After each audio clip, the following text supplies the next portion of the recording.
Hello everyone and welcome to this video. In this video, we will take a step further and learn how to create a color palette. Before creating every design, I prefer to create a color palette. You can use this file as a template and practice with it. As you can see, this mouse on the screen, it is colorized with these colors on the left side. And the mission is to change its colors to the colors on the right side. To create color palette, open swatches panel. You can find that from the window menu. Go to window and swatches.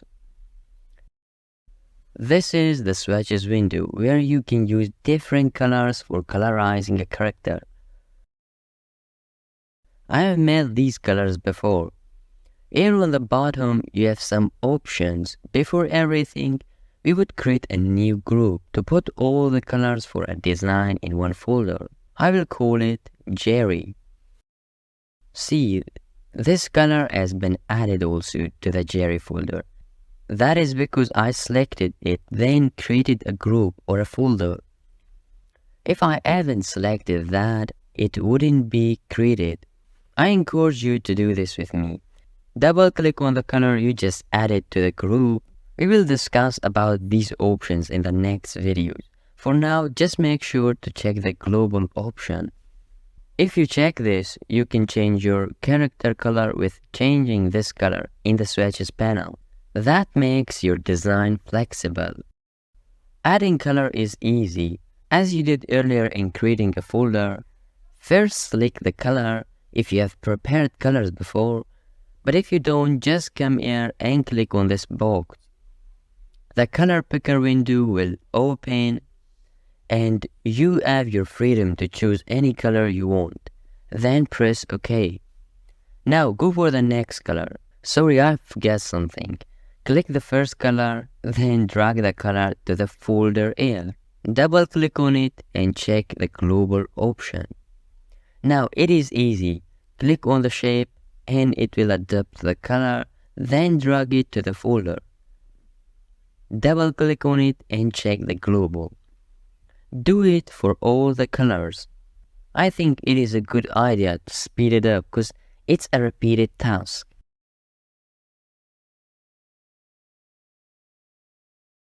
It's time to give our character a color. I'll just drag the swatches panel to the left side.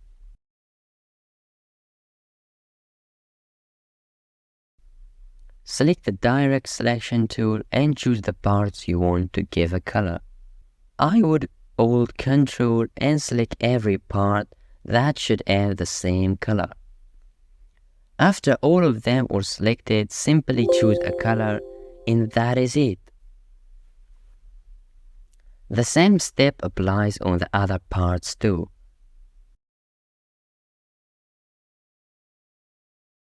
The body have the same color, so I will select all the parts by holding Ctrl. When I hold Ctrl, I would not lose the last selection.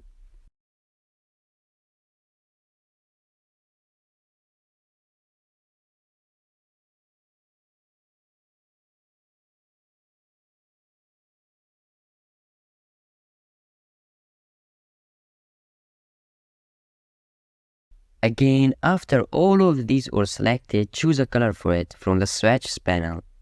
Don't leave any part. Select all the parts and give them any color you want.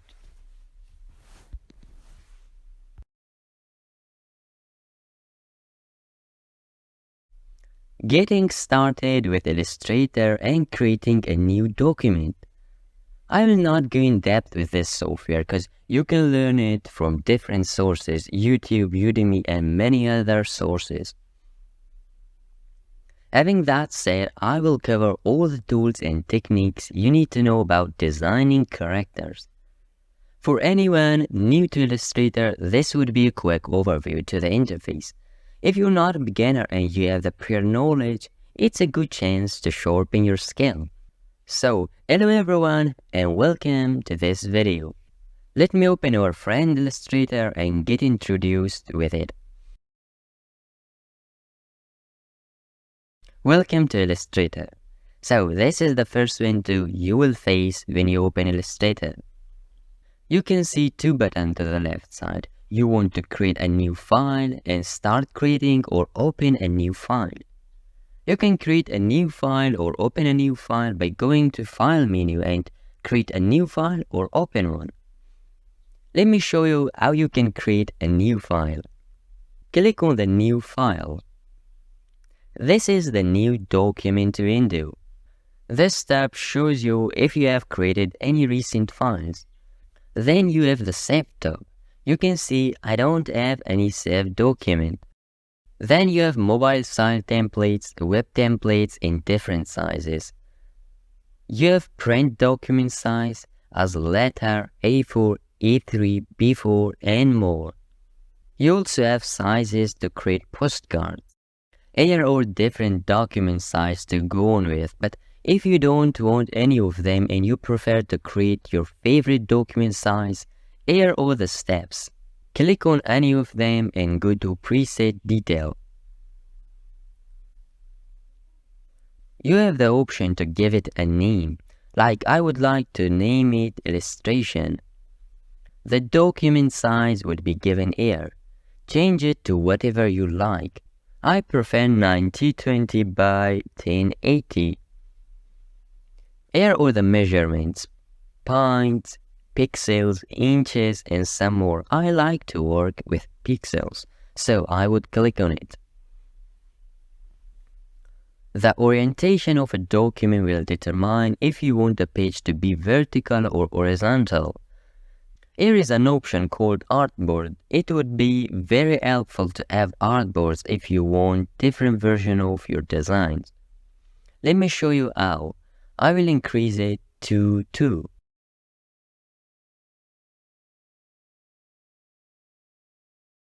Here is the color mode. If you want to work with RGB or CMYK, you don't have to know the difference right now.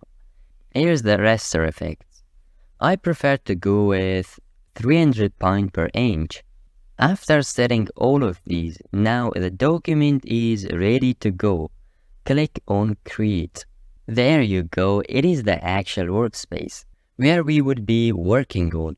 So you have two artboards here, which we created earlier. You can do 2 different designs on each of them and save them as photos separately. Let's delete one of them. For deleting this, click on the gray background, go to Properties, and Edit Artboard. Click on it. Now you can select them and press Delete key on your keyboard to delete it. After deleting the artboard, go to Toolbar and select this cursor and click on the white space. Now I will fit this document to window size with Ctrl and 0. You will learn all of these I'm doing in the next lesson. For now, keep going with me. I'm not sure, maybe your workspace is different than mine, so I will reset my workspace to have the same as yours. You can also reset yours as this. Go to Window, Workspace, and Reset Workspace. Now we will have the same interface. This area with different tools in it is called Toolbar. To the right side, you have the Properties, Layers, and Libraries. On the top, there are tabs. You can see I have lost many other tools here from the toolbar. I had more tools before than now. Do you have the same as mine? If you have as mine, let me show you how to bring all the tools back. Click on these 3 dots. Now click on this menu icon and choose Advanced option, not the classic one, because we will learn to use all the tools. Sometimes you need to modify the properties of a specific tool. To do that, you need to go to Window and enable the Properties panel. Maybe you need to adjust some colors. So, you will go to Window and click on the swatches. Here's the swatches panel. You will learn to use the swatches panel later on. You can also put it in the tab here by dragging it. If I drag it here, you can see the blue highlight.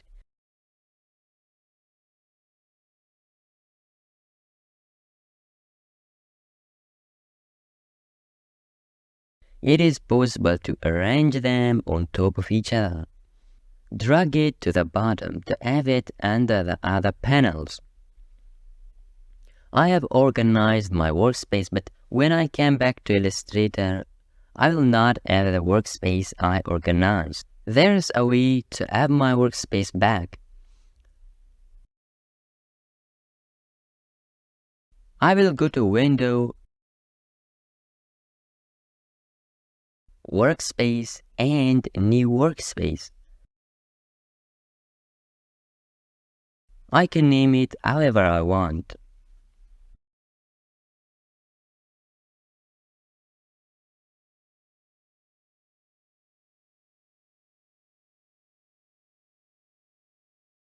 You can see I'm in the workspace I just made.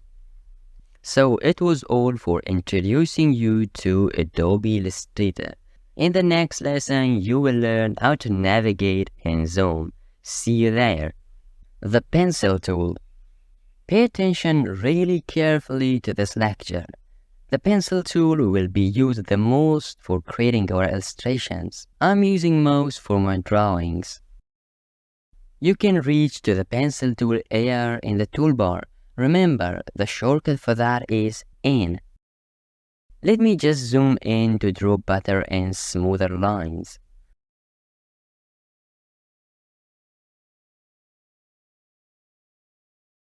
I will start drawing like this. Oh, but here I got a really harsh line. Press Ctrl and Z to undo the drawing. Maybe I can draw this time better. Now this one is looking better. But you can see it is not the best. It needs a lot of practice to create smooth lines and curves. There's also an option that allows you to create very smooth shapes and lines, even if you're not good at drawing a straight line. Go to Pencil tool and double click on it. This window is the Pencil tool option. Here on the top is Fidelity. If you drag the point to the right, you will get the smoothest drawings. If you drag it to the left, you will get exactly what you draw. Press OK. Now it's very smooth, even I wasn't that much accurate. Continue drawing the lines. Why I can't see anything happened when I draw? Why do you think it happens? That's because we haven't selected stroke color and size for it. Press Ctrl and Z to undo the drawing. Then go to stroke and add a color to it. Now I can continue.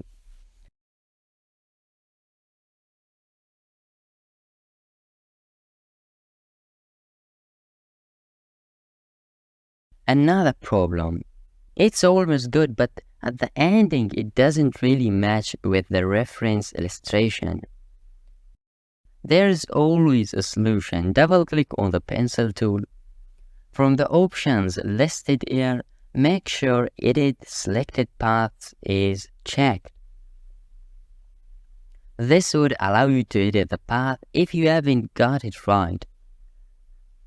Let's see what will happen if it is not checked. If you draw on top of your drawing, you don't have the ability to edit the path. So, go and check the Edit Selected Path option. Now redraw the parts where you haven't got a perfect path.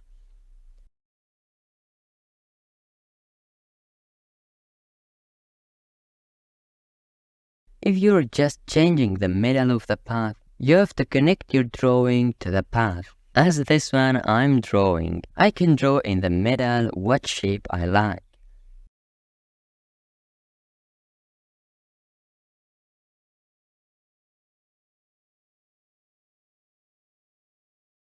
Now I'll continue drawing with the pencil tool. If you see I'm not joining them very precisely and accurately, instead they are just overlapped, we will be using this technique for designing our illustrations. That's why I'm overlapping them.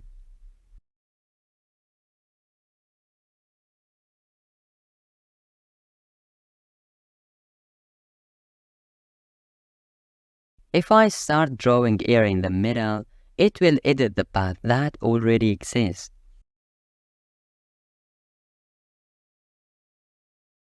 To create a new line, just go a little further from the path and now you're able to create a new one.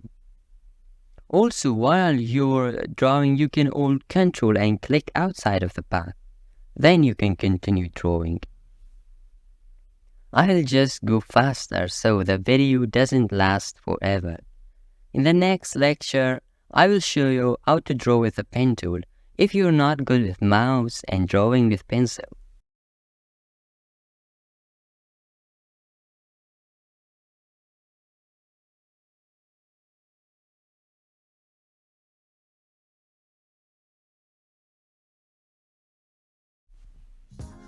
Welcome back everybody, we're in the very exciting part of designing characters.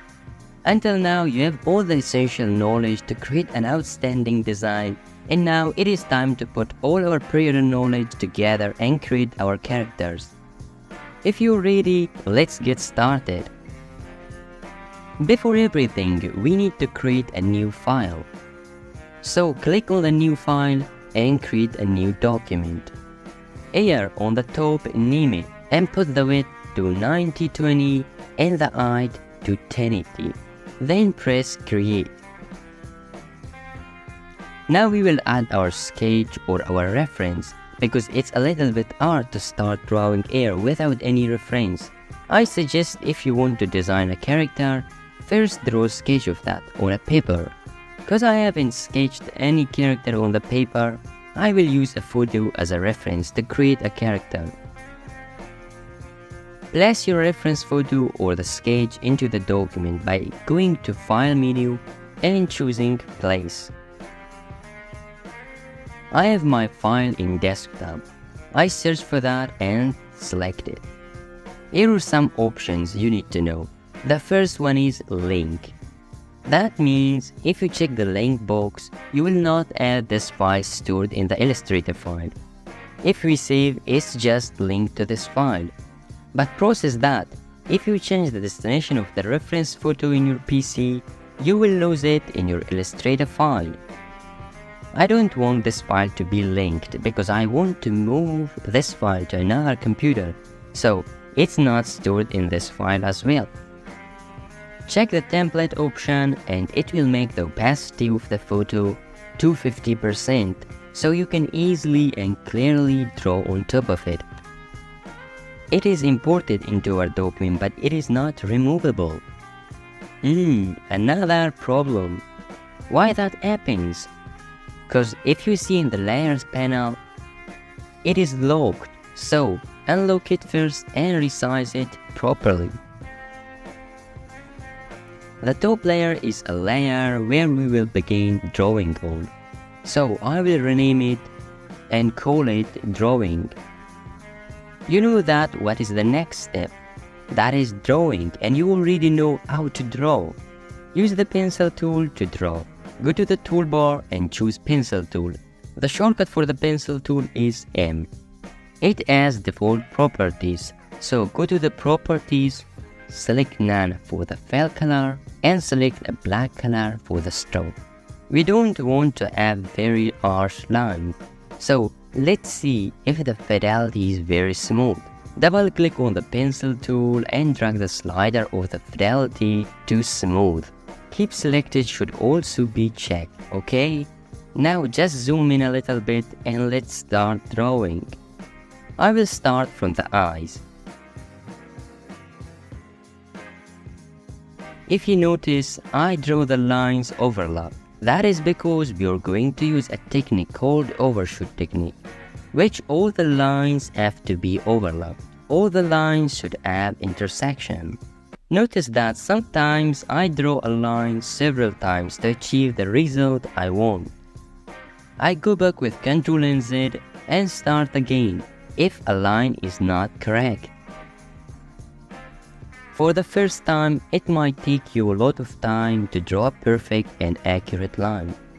So keep your patience and practice more on the sketches you do or use from internet. See you in the next stage. where we will be cleaning the extra parts.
Welcome everybody, we are in the very exciting part of designing characters. Now you're pretty familiar with the essential tools and techniques to get started with creating illustrations. Let's just get started. The first step you have to take is to create a new file. Click on the New File button. I have the width of 9020 with the height of 1080. You can keep yours the same as mine.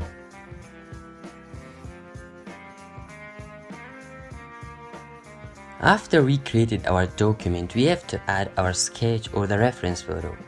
Having reference helps us to draw better characters. For me, it takes a lot of time to create one without reference. You can start with a sketch or an illustration photo. Here's the reference photo I'm going to use. This is a character I've traced for her. Here are some options you need to know.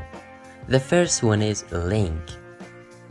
That means if you check the link box, you will not have this file stored in this Illustrator file. If we save it, it will not take space in this file. It's just linked to the destination of the file on your PC. The disadvantage of linking is, if the file destination changes, you will lose the access to that photo in your file. If you want to move this file to another computer, you have to uncheck the link. So, you will have the photo saved inside the Illustrator file. Check the template option. It will make the opacity of the reference photo to 50% so you can easily and clearly draw on top of it. Now click on Place. I have my reference photo here inside Illustrator. I made this character once with all the techniques I'm going to show you. The reference that we just inserted is locked now and I'm not able to move it. Let me show you in the layers. The photo is inside this layer.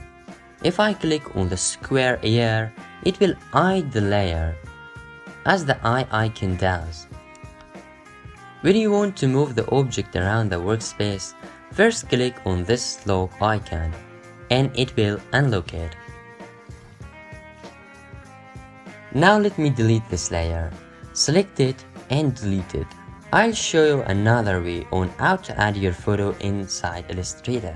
Go to your reference photo destination on File Explorer, or if it is on desktop, drag it to Illustrator and drop it inside.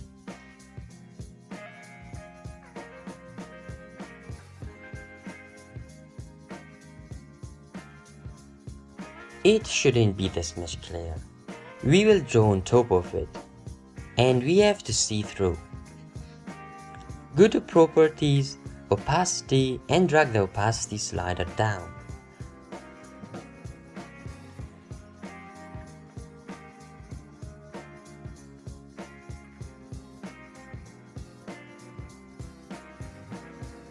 Now let's rename this layer to Reference.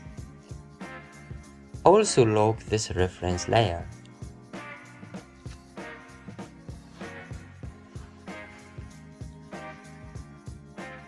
We have already learned all the basics, how to use Zoom tool and how to navigate in the workspace. In this lecture, you will learn how to use the selection tool. We have two types of selection tool, the simple regular selection tool. the black one, and the direct selection tool, the white one. Let's pick up the black selection tool.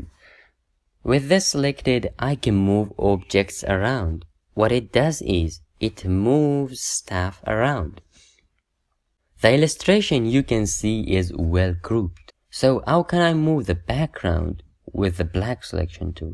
Double click on it, then click again and move it around. You can see I'm inside a group which is inside of a layer. What if I want to move the girl in the back?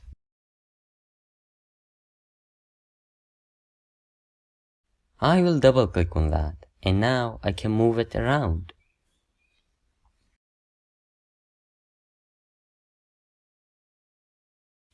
I can move the man, the computer, and whatever I want.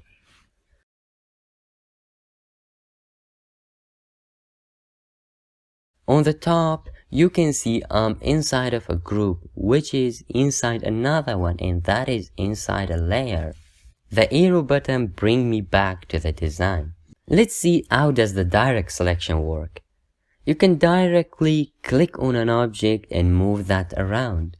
That's why it's called direct selection tool. You can also select multiple shapes with direct selection tool. Hold Shift and click on each of them. What you can do with the direct selection tool is to transform the size of the shape. If you want to transform the size of the items you have selected, just change the direct selection tool to the black selection tool. When you pick the black selection tool, you can see this box around the shapes that are selected. Move the anchor point to resize the shape. If you want to resize it horizontally or vertically, from the right, left, up or down, just drag the anchors. Let me show you another trick. Select the shape you want to resize with the direct selection tool or the regular selection tool. If you selected it with a direct selection tool, switch to the regular one.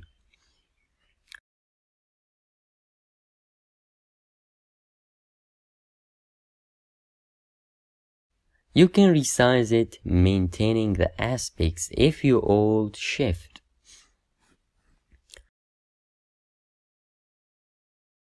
If you hold Alt and resize it, it resizes from the center. But if you hold both of them, Shift and Alt at the same time, it will be resized from the center and maintaining the aspects. You're also able to resize the shape from the corners.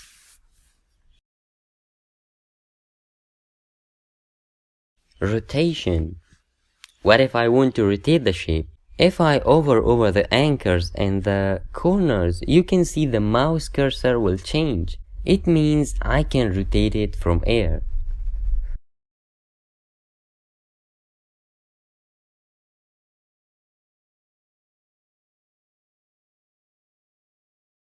One thing you have to know about the direct selection tool is that you can change the shape. If I select one shape with the direct selection tool, these anchor points will appear. Let me select these anchor points like this, and now I can move them. Select any of the points and move them around. Each anchor point determines the shape size. You can see the anchor points have these handles. They determine where the shape direction is. It is very fun to play with them. We will be discussing about them in a separate lecture. For now, it is enough for the introduction. We have traced our character and finished drawing our character. Now I don't need to have the background, so I will hide it now. Go to layer and click on the eye icon. I think I have forgot to add the eyeballs.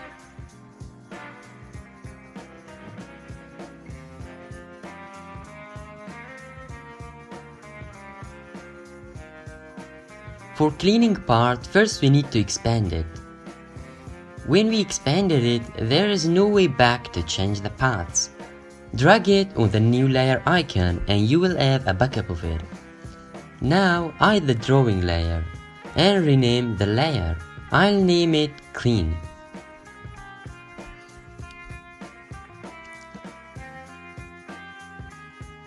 Add verbal stroke width to it. I'll add 2 pixel width to it. And choose a different profile for it. This one with 2 sides of narrow width will work the best.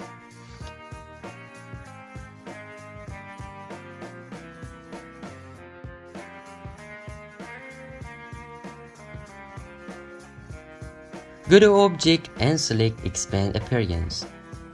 Now it's not a path anymore, it's a shape right now. Also, choose Expand from the Quick Actions.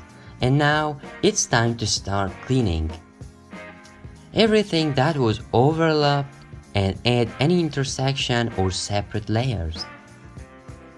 With Direct Selection tool, select each extra part and delete that with backspace or with delete key. You can see it works fine, but it takes a very long time selecting extra parts and deleting them. But there's another option. Select everything, then choose Shape Builder tool. The shortcut for this tool is Shift and M. Now let's just zoom in, and if you want to remove an extra point, all you need to do is Hold Alt and draw on top of that. I'll use this tool most of the time because it makes the cleaning process faster. Hold Alt and draw on top of the extra shapes and it will delete that. If you're coming from my last course on mastering Adobe Illustrator, designing awesome logos and graphics, you might be familiar with this amazing tool. Let's just fast forward because this process takes time and is a little bit frustrating. Make a good use of this time and play something in background, a music or an audiobook. Time is precious.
In the next part, we would colorize the character.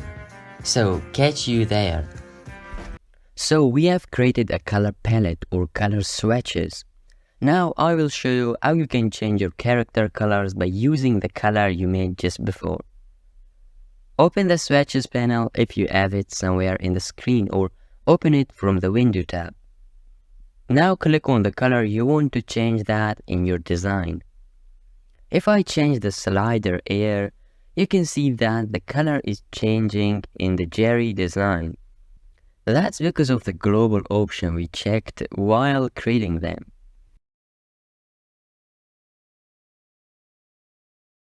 You can work with the RGB mode or any other mode you like to change the colors. If you want it to be darker or lighter, change this brightness slider here. This is the saturation slider, and this one on the top is the hue slider. Play with it and choose a color you want. Then press OK and go for the next color. I want to change this air color. You select any color you want by playing with the sliders. But if you see in my design, I have made a mistake.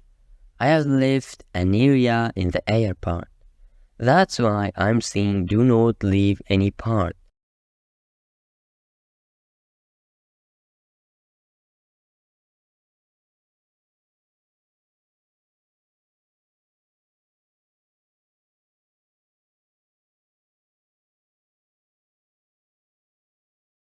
So this is how you can recolor your artboard easily.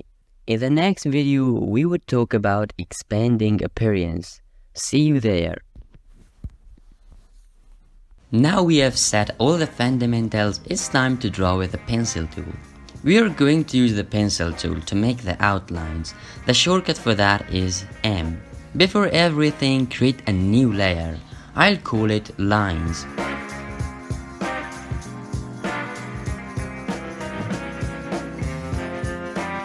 It is okay to have no fill for the fill color. Select a stroke color for it.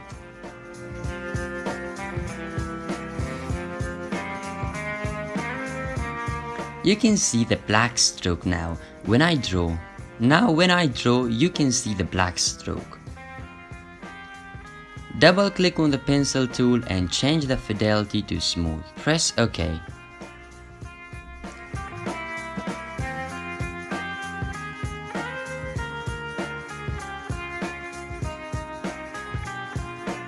Start drawing the outline from the face.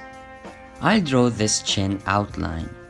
This is a trick. You have to overlap all the lines you're drawing. You can see I'm overlapping all the lines. The width is too thick. I'll select all of them and later on change all the strokes. Remember to draw the lines overlapped. This is because we are going to use the overshoot technique, which all the lines have to be overlapped. This part is done, and in the next lecture, we will clean all the extra parts and make it look more beautiful. See you there.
In this lecture, you're gonna learn what is path, stroke, and fill. First, you have to know what is path. Path is the structure of a shape with a stroke or fill or both of them. As you can see on the left side, it is a path with a stroke. It has only stroke but no fill. What do we have on the right side is a path with a stroke and fill.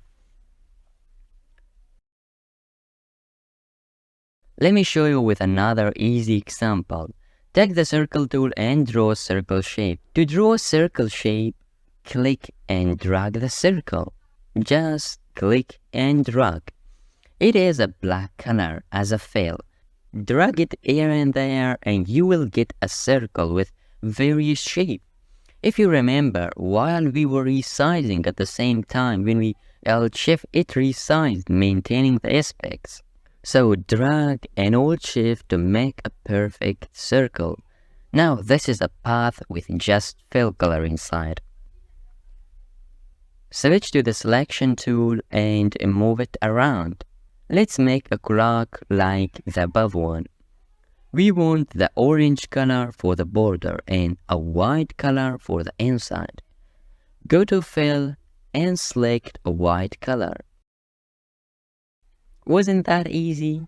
I can choose every color I want for the fill, and even I can choose no fill. Now you can see the path. Let me choose the white color again.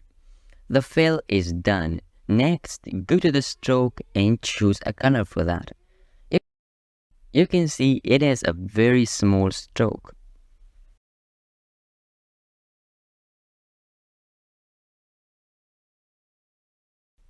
It is possible to add a width to it from here. Is 10 okay? No, it has to be more. You can add some more width to it with this chevron.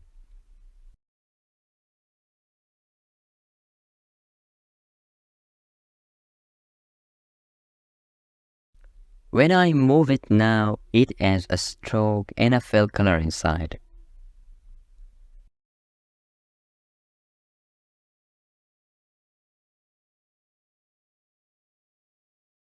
Take the pen tool and draw that clock element.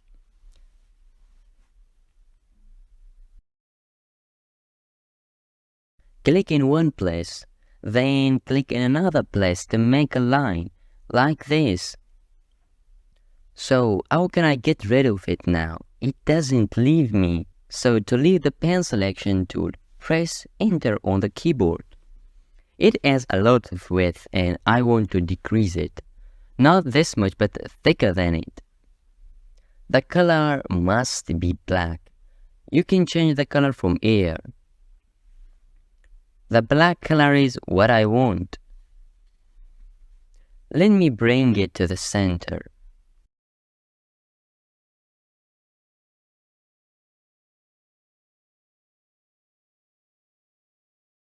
I will use the selection tool and bring it into the center.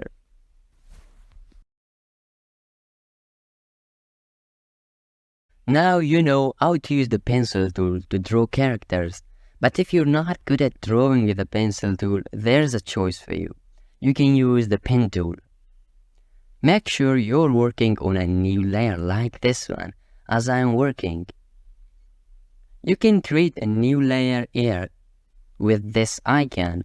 I delete it because I don't need it and I have already created one.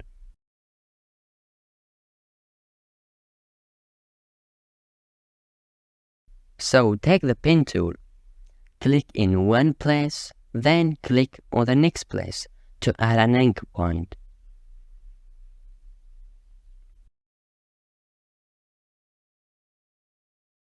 But how you can create a curve? Press Ctrl and Z and go back. Then to create a curve, click and drag, and you would have a curve.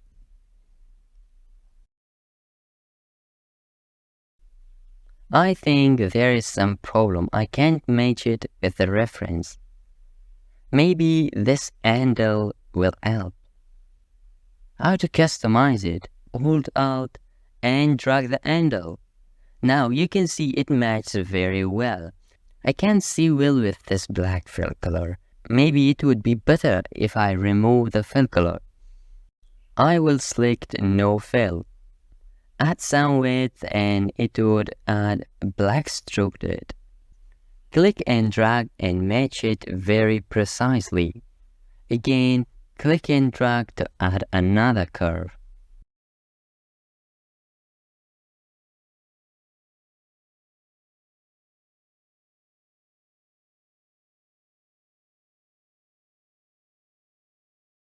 I bumped into another obstacle. I want a corner, not a curve. I have an idea. I will drag the handle with Alt and bring it up. I will drag it and match it with a reference.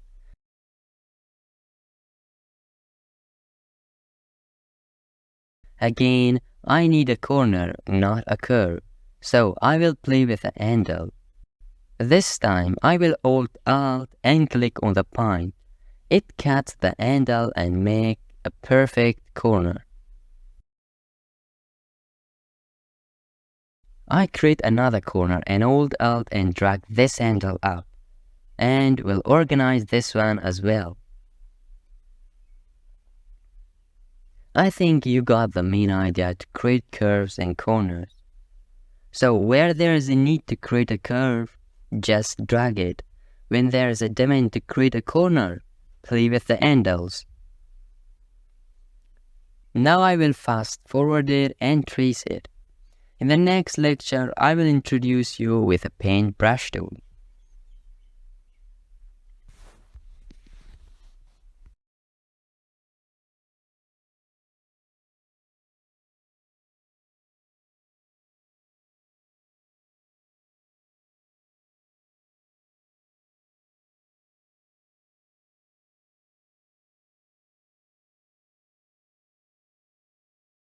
In this video, you will learn how to zoom and navigate inside Adobe Illustrator. Let's assume we want to modify the face a little bit. To zoom in and out, we can use the zoom tool. Go to toolbar and take the zoom tool. To zoom in, you can click on that place you want to zoom in.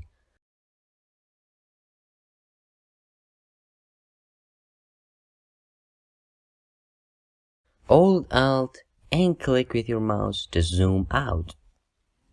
Another way to zoom in is, if you click and drag to the right side with your mouse, you can zoom in. As you can see, clicking and dragging to the right side zooms in.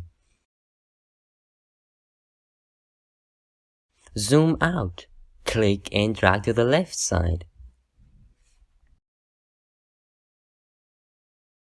I'm good with zooming, but I want to look around and go to the left side. Maybe Hand tool will help. Take the Hand tool from the toolbar. Then click and drag. Click and drag.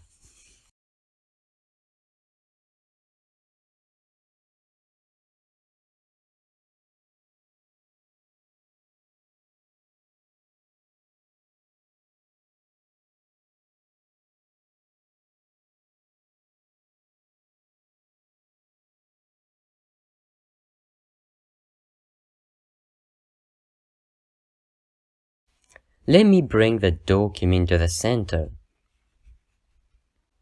It was the long process to do zooming in and out and navigating in the document.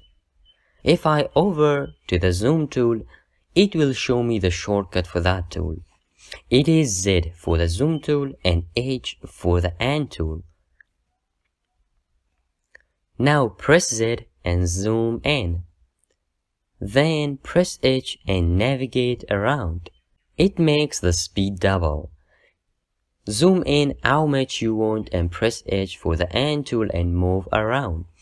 But there's even faster way. If you are working with any other tool like the selection tool, like I'm with the selection tool right now, I can hold spacebar, then drag and start looking around.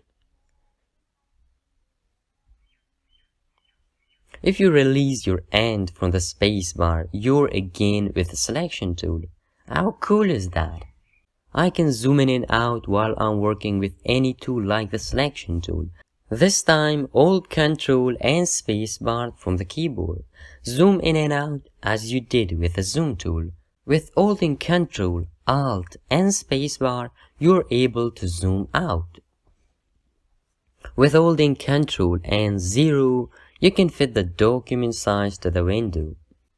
Also, one more tip, hold Ctrl and plus to zoom in and hold Ctrl and minus to zoom out. If you're using mouse as me, it's even easier. Hold Ctrl and scroll up to zoom in. Zoom out, Ctrl and scroll down. To move around like the Hand tool, hold the scroll on your mouse and move your mouse. I'm not using the N tool from the toolbar. What I'm doing is I'm holding the scroll and moving the mouse. I prefer to zoom in and out and navigate with my mouse. It's a lot easier than pressing the shortcuts and switching between the toolbars. See you in the next video.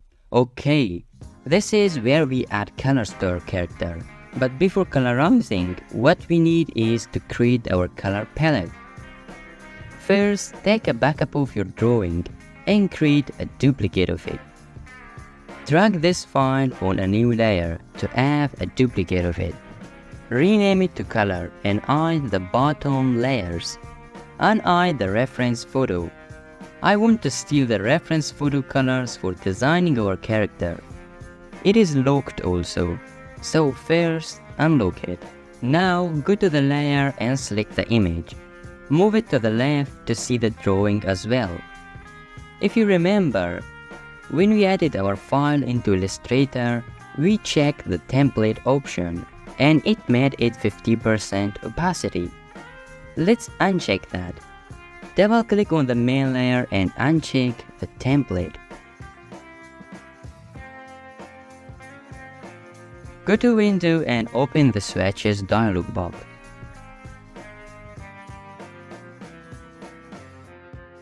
Create a new folder and name it.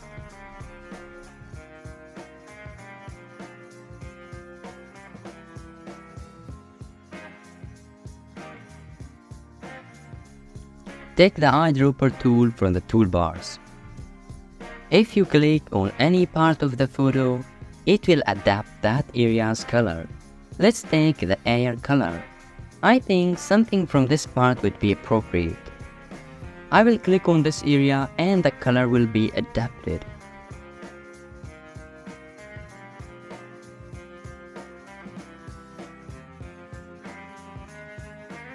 Drag the color to the folder. Now steal all the colors you need and drag them into your swatches.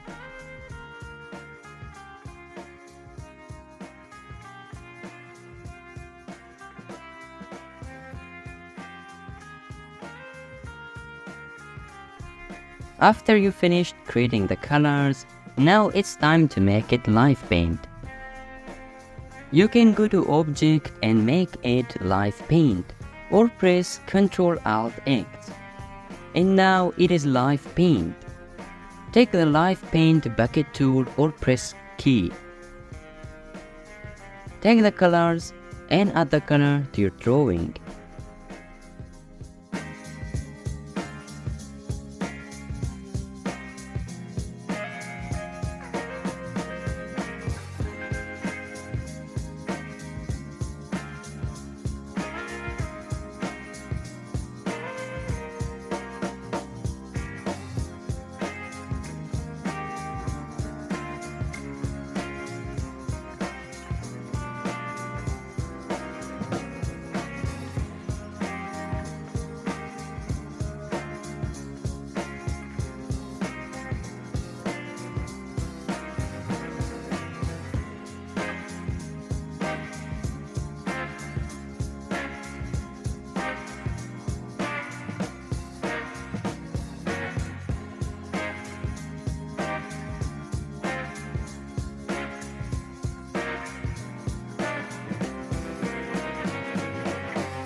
You can see the character is fully colored, but we would add shadows to it, so it would look more professional.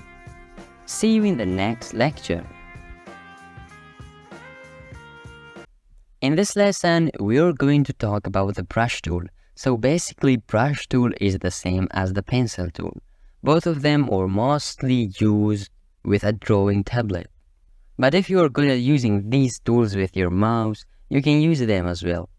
If you are not good at drawing with the pencil tool and the brush tool, I suggest to use the pen tool. Let's discover the differences of these tools. Take the pencil tool and draw something. Like this. You can notice that if you draw a line, it will get automatically selected. The next thing you can do with it is, if you Alt Alt and draw, you will get a straight line. You can Alt Alt in some areas and release Alt and draw what you want. Draw a shape and Alt Alt where you want to have a straight line.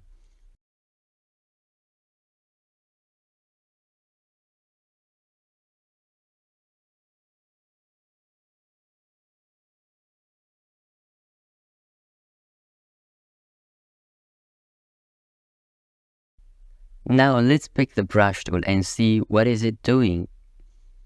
If I draw something, it's the same as the pencil tool. It will draw as a pencil tool draws.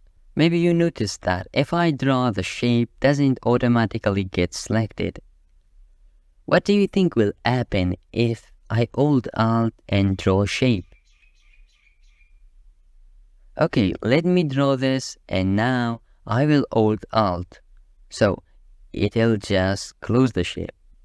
Do you see, if I draw a curve, then if I Alt Alt, it will get closed. The pencil tool is only different in some cases. Like when I draw, it will get selected by default. Alt Alt and it will draw a straight line. Also, it is possible to redraw on top of the line or continue drawing. Let me delete them. Select them, then press delete to delete them. It is also possible to change the brush setting. You can change the default settings. With the pencil tool, when I draw, I get the shape automatically selected.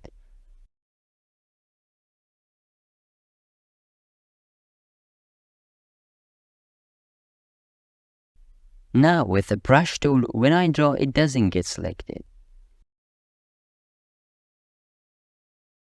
To change the setting, double-click on the brush tool, and the setting window will appear. Here is the option to keep the drawing selected. Check it and press OK. Now I have them selected when I draw them.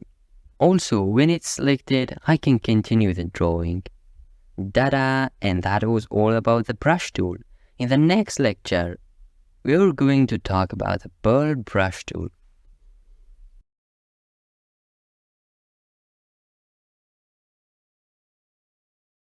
We have already learned what is fill, what is stroke, and in this lecture, we will learn what are the caps and joins.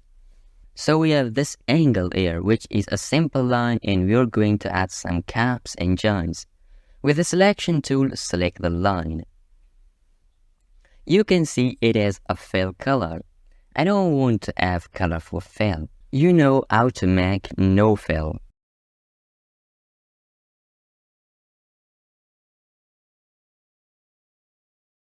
You can also select no color for the stroke. But when you do it, you will bump into a problem. You will be just left with the path, no fill color and no stroke. Where is that? Here it is. Now I will have this path selected. I will give it a black stroke color and maybe some stroke width to it. So we are here to experiment caps and joins, but before that, I want a red color for the stroke. Let's discover the stroke properties now. Right now, we have square cap. I can change it to the round cap with this button. The square cap at the end is called butt cap. The first one make the ending square and it exactly end on the point. For the last cap, we have projecting cap, which is the same as the butt cap, but the difference is that it doesn't end with the anchor point, and the anchor point is in the middle. You can clearly see the difference between them. Then we have the option for corners. There are three types of corner option. The first type is the meter charm. It is already selected and you can see how it looks. But let's see the round joint. The corner turns out from a sharp one to a round corner. The last one is the bevel joint. You can notice that it is not a round or a sharp corner anymore. It is now bevel corner. So this was a quick overview of the caps and corners. In the next lecture, we will go through how to change a static line to a variable line with different stroke width. Now you know how to trace your character and draw the outlines. It's time to clean the extra parts. Go to Layers and select the line layers. Now make a duplicate of the layer, drag it on top of the new layer icon, and you will have a duplicate. Click on its name and rename it.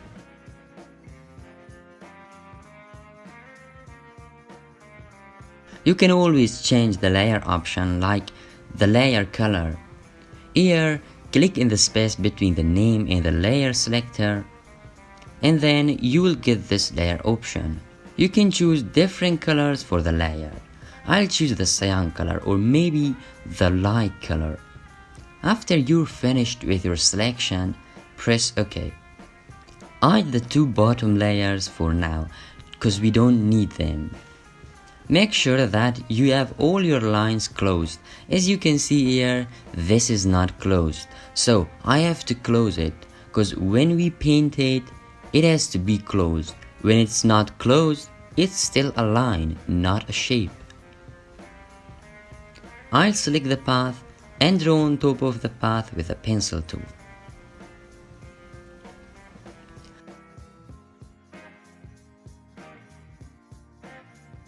Take the selection tool, select all the lines because we need to change the width profile. Go to Properties, increase the stroke width. Select the shape. Again, click on the stroke from the profile and choose the second one. Now we have this cool width effect on the strokes. As we learned before, in order to remove the extra parts, we need to expand appearance the lines. Go to Object and click on the Expand Appearance from the menu.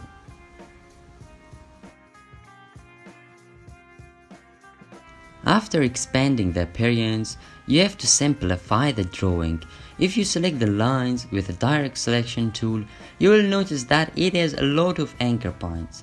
You need to make it more simplified. Go to Object and find Path. Where it is? I can't find it. And here it is, Path, and select Simplify. Now drag the slider and find the best spot, where all the unnecessary anchor points gets deleted. Then click on the outside. Next, what you have to do is to make it Live Paint. Go to Object, Live Paint, and click on Make. Then go to Properties panel and expand it. Now it's time to clean all the unnecessary parts which are extra and unnecessary in our design. Pick up the direct selection tool. Now let me zoom in so you can see here on the eye, these are extra parts. Select it and press delete key. As this takes times and delete. As deleting the extra parts take time, you can always fill your boring tasks with listening to audiobooks. Just a recommendation.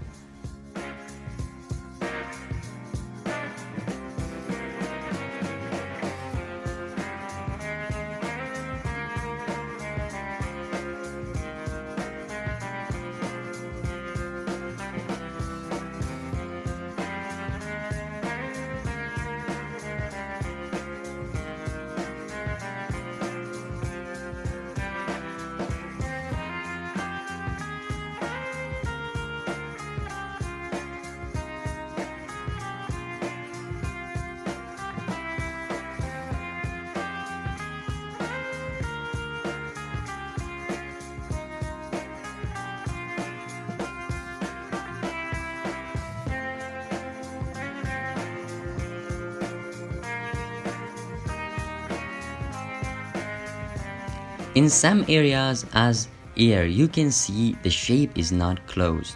So it has to be closed because we will colorize it later and it's not possible to colorize it while it is not closed.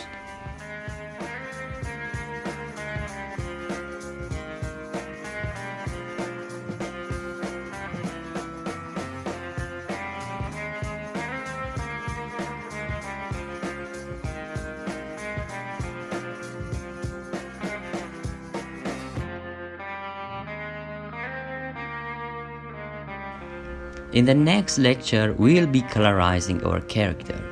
Catch you there. Welcome back, dares. Here in this video, we will learn about expanding appearance. You can use this Illustrator file I'm using for practice. So why is expanding appearance important to know? Because later on, we use expand appearance a lot in our character design process. We will use live paint to give our design color and also keep the variable stroke to our drawing. For this purpose, we need to use the expand appearance. Let's say we want this drawing on the left to be painted like on the right side. Go to Object and choose Live Paint. Then press Make. The shortcut for that is Alt, Ctrl and X. We get a warning which says that all the visual appearance and characteristics like brushes, effects, and stroke options such as the variable stroke width will be lost.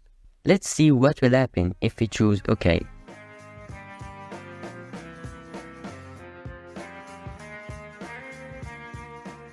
We will get this very solid and flat stroke, which is not what we want. Press Ctrl and Z to undo the file. Now before we do the live paint, first expand the appearance.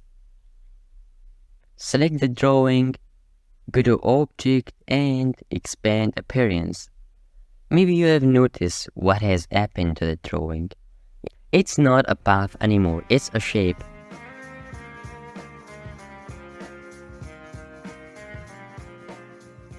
I select it with the direct selection tool to show you we don't have it as a path anymore, it is a shape now.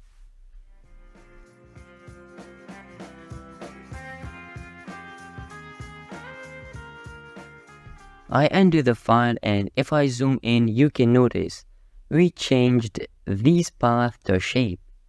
They are still flexible and it's possible to modify them.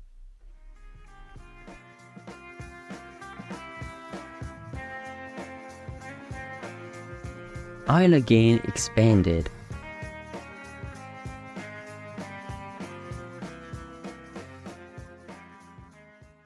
Let me show you in another example what is expand appearance. Draw a circle here in the middle as this one. Change the fill color to a green color. Give it a stroke, also add some width to it.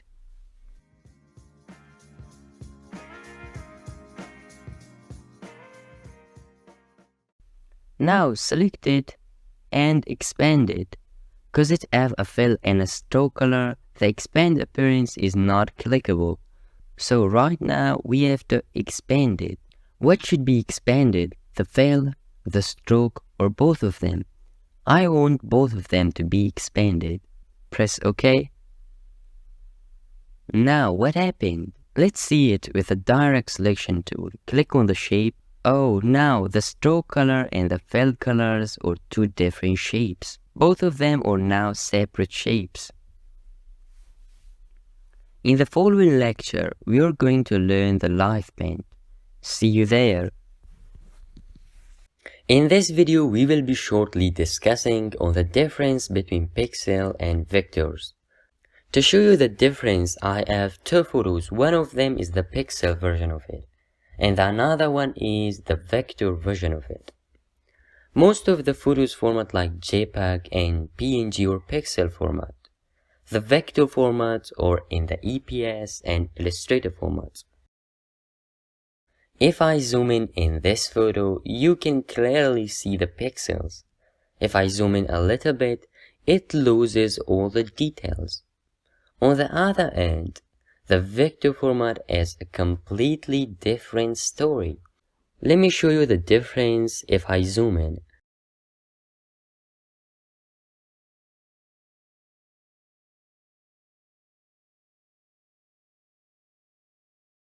I never lose any detail. I can see the pixels in it. As much as I zoom in, it will not be distorted. The vector format saves the details mathematically. Now you should understand what is vector and what is pixel. In the next lecture, we will learn the essential tools and options. See you there. We're just done with outlining and cleaning part.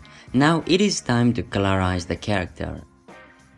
However, I'm pretty sure you already know how to colorize any drawing in Illustrator. You know what is next? Adding the colors to the swatches panel. Here's the color. Click on it and pick up a favorite color you want. Then press OK. Don't forget to drag it to the swatches. I don't need it, so I'll click on the trash icon and remove it. Click on the character and select it. See if it is not live paint. Select it and live paint it with the Ctrl, Alt and X. Pick up the paint bucket tool. We will be colorizing the drawing with it.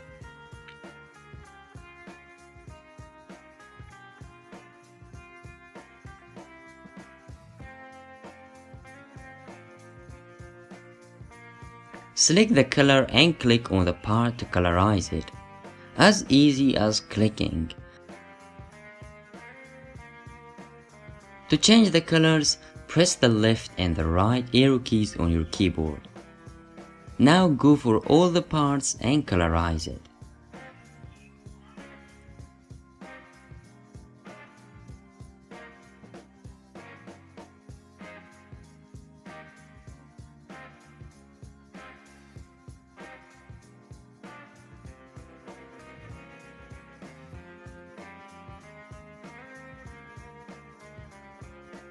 Also remember to have all the drawing colorized and never leave any part. To see better if you have left any part, take the rectangle tool and draw a big rectangle in the background. As this one you can see. Now press Ctrl and open bracket. It will send it to the background. See, the face doesn't have any color. Let's lock the background we just drew. Expand the color layer. Now click on the lock icon and lock it. Okay, let's finish all the parts and colorize it. I don't have any color, so I'll create one.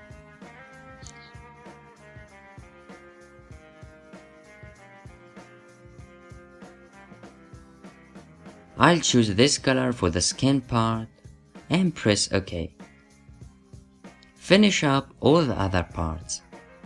In the next lecture, I'll show you how you can add shadows to your drawing. See you there. The bulb brush tool. The bulb brush tool can be accessed from the toolbar by holding on the brush tool then clicking it.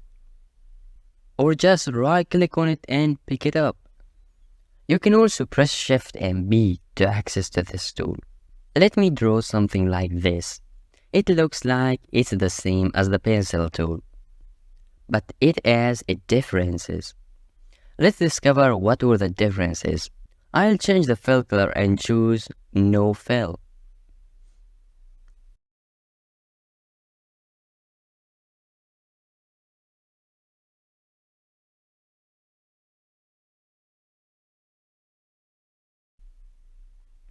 Draw something with the pencil tool.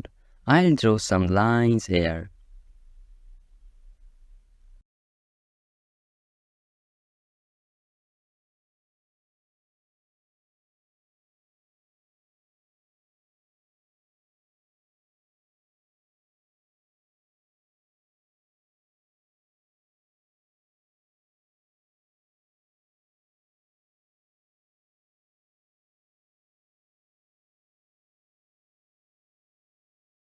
Now let's draw with the ball brush tool. The open bracket decreases the size and the closed bracket increases the size.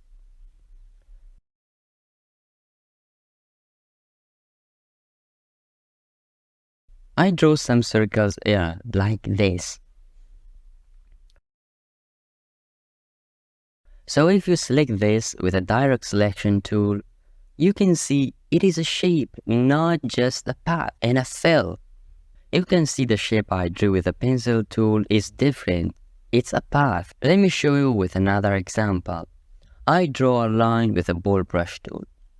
When I select it, you can see it is not a path, but it's a shape with a fill color. The second one is a path. I can modify it. I can change its shape.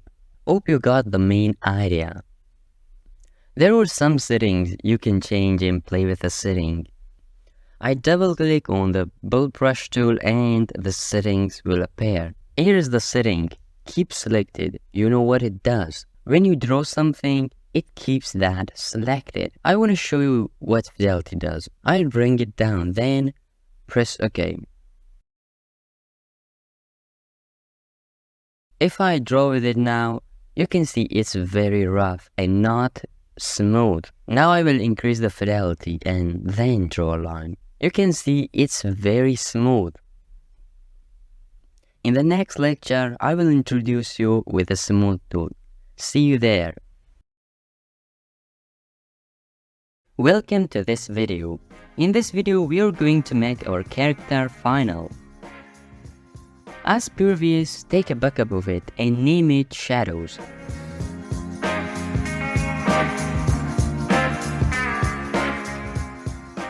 Now, hide the character. You can see it is live paint, so we have to expand it.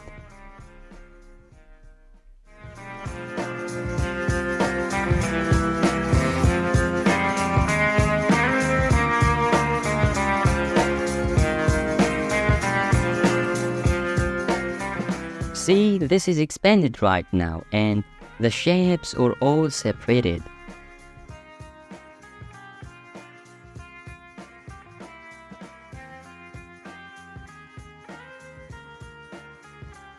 Okay, let's get started. Select the AR and pick up the knife tool. Zoom in a little bit to see it better.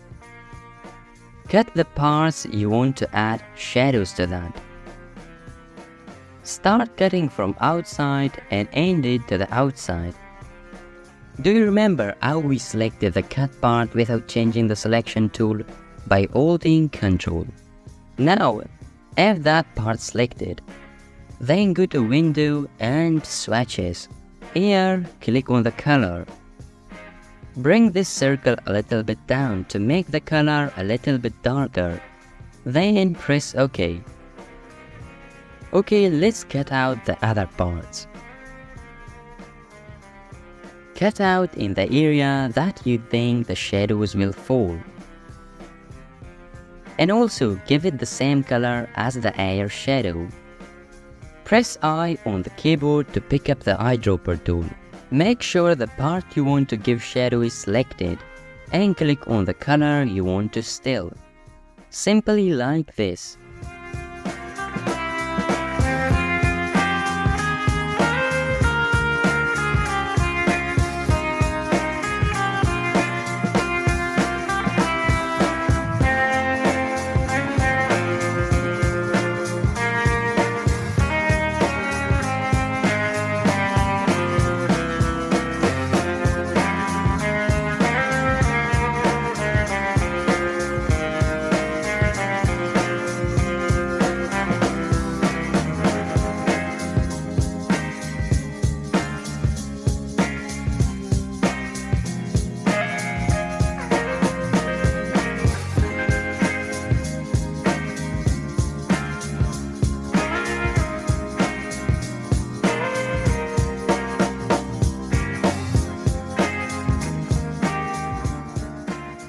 The hair is done. Let's move to the face. Cut the shadow part.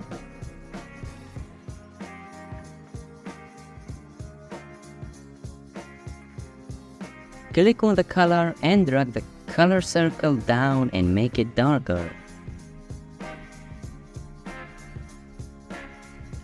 Now you know the process. I don't think anymore it need any explaining.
So this is the overshoot drawing technique. Hope you enjoyed the process. I encourage you to do a lot of practice to get professional in drawing and creating characters in Illustrator. I encourage you to do a lot of practice to get professional in drawing and creating characters in Illustrator. This lecture would be about coloring the illustration using the Live Paint option, which we will be using to create all the characters in this course. This drawing is group. I will select it and go to Object, Live Paint and Make. Press OK to the warning. You see, we have it in solid stroke and we lose that thin and thick parts in the lines. I'll undo it to go back. What should I do now to keep the strokes as this? You're thinking right. I have to expand appearance at first. Then I'm able to use the Live Paint.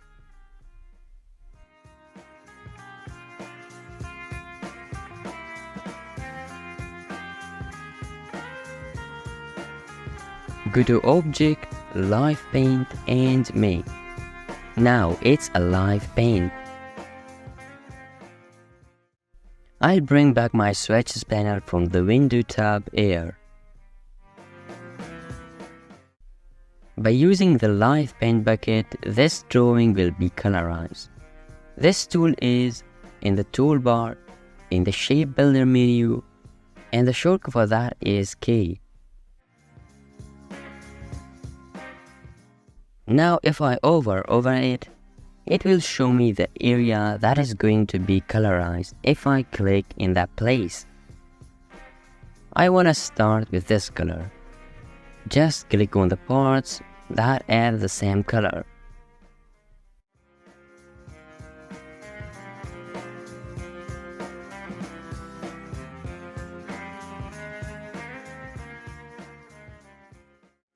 I'll move to the next color and paint that color. I'll go for all the parts and make it a perfect Jerry illustration.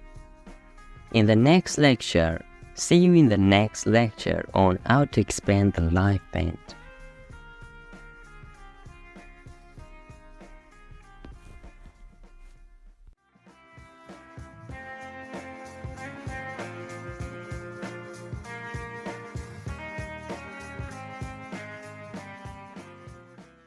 This lecture is going to be about the variable stroke width.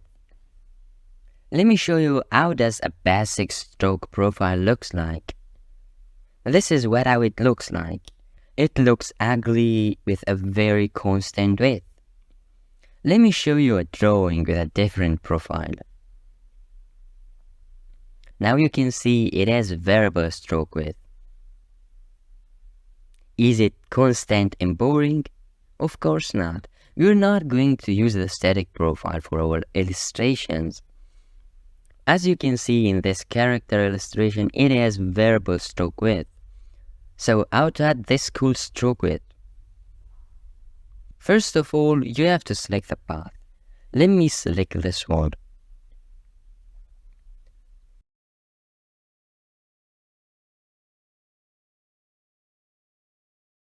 After it is selected, go to the stroke option and from the bottom here, choose a different profile.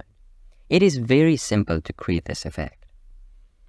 But I don't want it just for this one. I want to add this profile to all the lines. So I have to select all the character and then add this profile effect.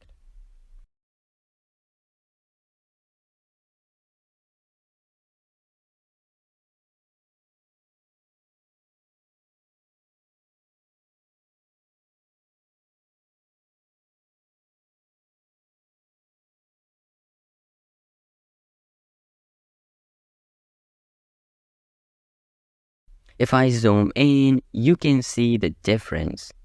Also, add some more width to it so it would look better.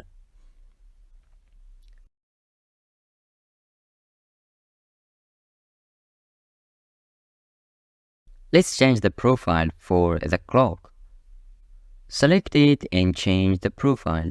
Now you have a variable stroke width. You can experiment and look for what you think would work the best for your drawing. This small button here will flip the profile width. I think it is enough for this lecture. I will see you in the next lecture. Hi and welcome to this video. In this video, we will discuss about the anchor points and we will learn how to modify them. If you select a shape with the black selection tool, you can't see the anchor points. To see the anchor points, you have to select it with a direct selection tool. As you can see, there are many anchor points. You can select each of them and change its position and properties. If you select an anchor point, you would get these properties here in the properties panel. We will see each of them in detail. Let me show you with a simple example. I will take the circle shape and draw a circle. Maybe I will increase the width a little bit.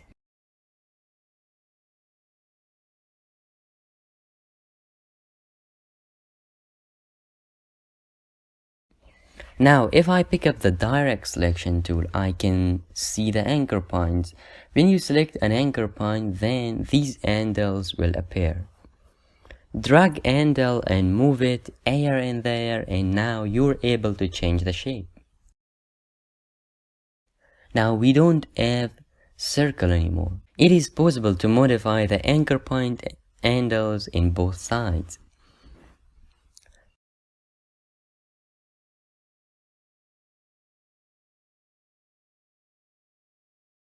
Let's dive deeper in the properties of anchor points.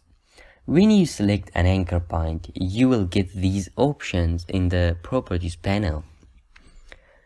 Here, you're able to convert a selected anchor point to a corner. As you can see, when I click, I will get this corner.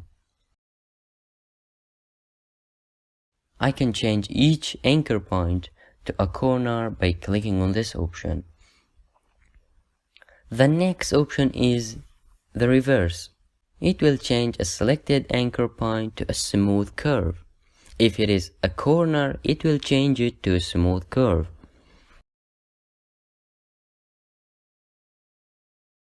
When you have corner, it doesn't have these handles, but when you convert it to a smooth curve, you will get these handles.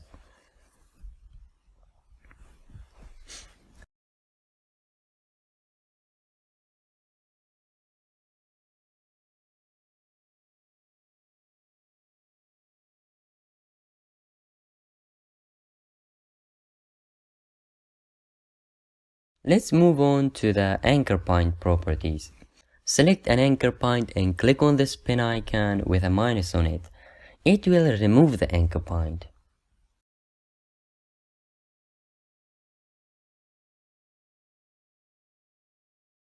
If I delete all of the other anchor points, I would have no more anchor point and I will lose the shape. So how can we add another anchor point if we want to add one to our shape? To do that, go to Toolbar and pick the pen tool from there. Now if you hover over the path, you will get a pen with a plus icon. That means you're able to create a new anchor point.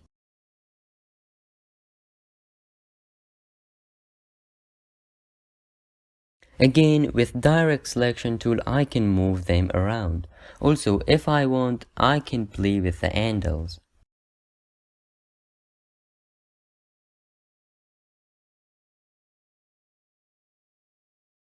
When I hover not on the anchor points but on the path between the anchors, you can see I have this mouse button. With this curve, it means you can change the curve shape by dragging it.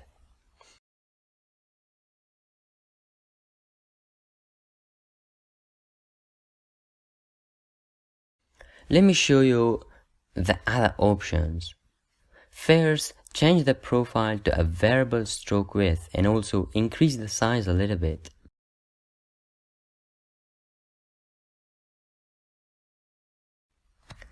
Now I want to cut the circle here in the anchor point. So I will select the anchor point and click on this button. You see that the stroke changes. What I have just done is I cut out the shape here in the point and I have two anchor points right now instead of just one. Sometimes maybe we want to join two anchor points and make a shape out of it. If we select one anchor point, we won't get this option active. This option will only get active when we select two anchor points and we want to join them. Now select two anchor points and you can notice that this option is active right now. If I click on it, I will get a closed shape. Now you can make any changes to your designs and modify them with the anchor points.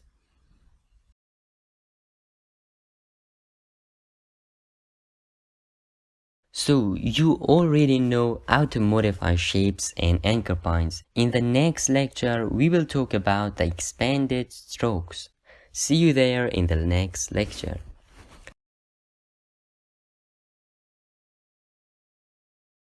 Expanding the live pen.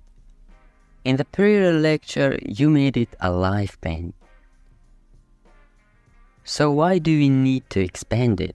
Because we will add later shadows and highlights to it. For that, it should be expanded. Now, if I take the direct selection tool and move a part of it, you can notice that it has one more background in it.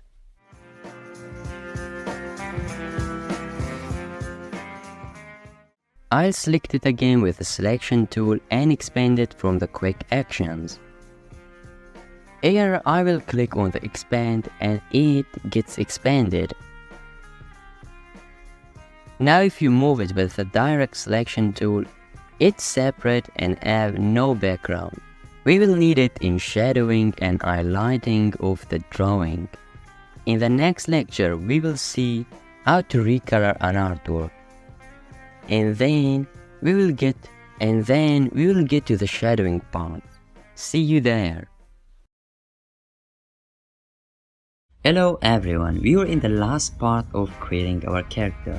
In the former lecture we painted the colors and we had a background, so I just removed that. Let's start with duplicating the layer, I mean taking another backup of the drawing. Select the color layer and drag it on top of the new layer icon. Double click on it and rename it to shadow. Hide the under layer.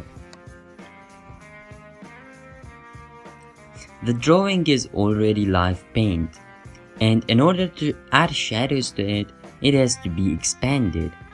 Go to Properties, select the drawing and click on Expand. Have a look at it and see what really happened to it. Pick the direct selection tool up and move a part of a drawing. You can see that all the parts are now separated and they were pretty movable. Zoom in to see better while you're adding shadows or while you're drawing. Make sure you're selecting the part of the drawing you want to add shadow. Let's add shadows. Go to Toolbar, right-click on the Eraser tool, and take the Knife tool. There is a trick you have to remember. Start cutting from outside of the shape that you have selected. You can see I'm selecting face and start cutting it from outside. Then continue and end it to the outside of the face as well. Now you have to add shadow to this part. Click on this color. This will show you which color is active and selected right now. Now decrease the brightness. With holding shift and the arrow keys also you can select a color from here. Now decrease the brightness with holding shift and the arrow keys. Also you can select a color from here. Okay, this one is looking good to me. Now you have to drag it and put it to the swatches. Now move on to the next part. See, I'm not changing the tools and selecting the direct selection tool. I'll hold Ctrl while I'm with the Knife tool. Then select a part. Start from outside, then draw where the shadow falls. And end the cutting to the outside as well. Make sure it is selected and select the shadow color. Okay, this is how the shadowing process works. You can use the same process to add highlights to the characters as well, but I'll keep it simple without any highlights. You're now able to add simple and advanced shadows to your drawing. I'll fast forward a little bit. You can see the process and use the file to create one like this. We will create another character in the next lecture by using a man photo. You can use your own photo and make your character. It will be very exciting. See you there.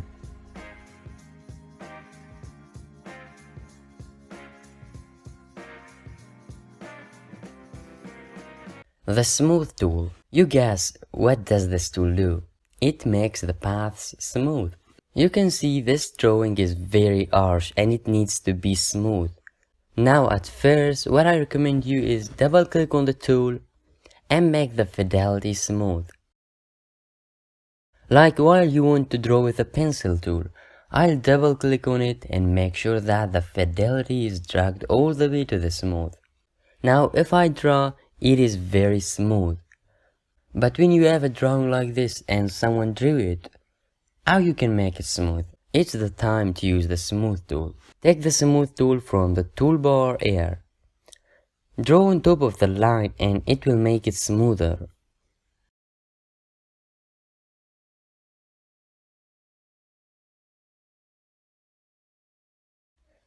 You can change the smoothness level of it. Double click on the Smooth tool and the window will appear.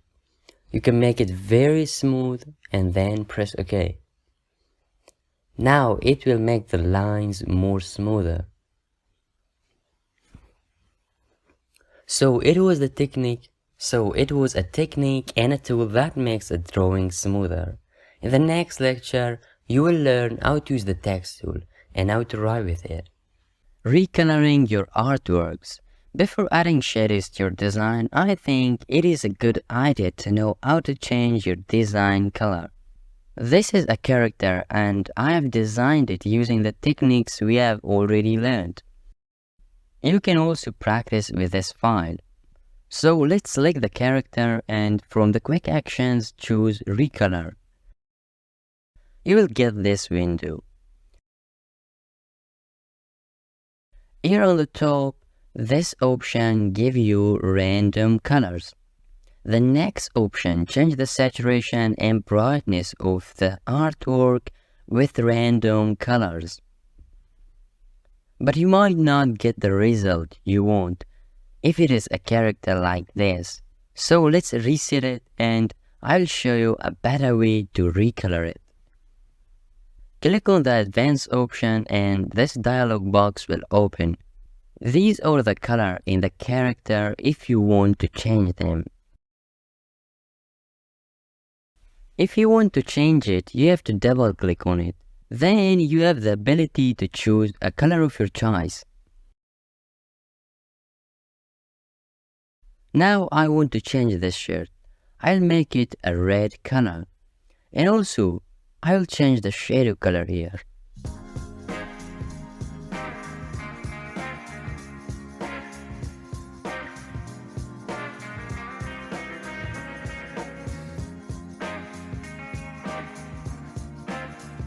I will change it as well.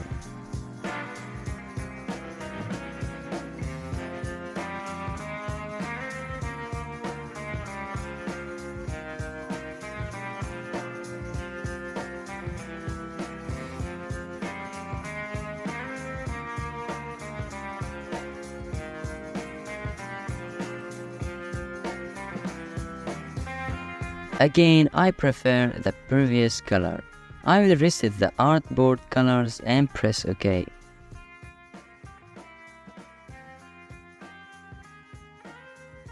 If you remember, when we made swatches color, we were able to change the colors in our design if the global option was checked. Double click on a color you want to change and play with the slider. You can see the process when I change the slider.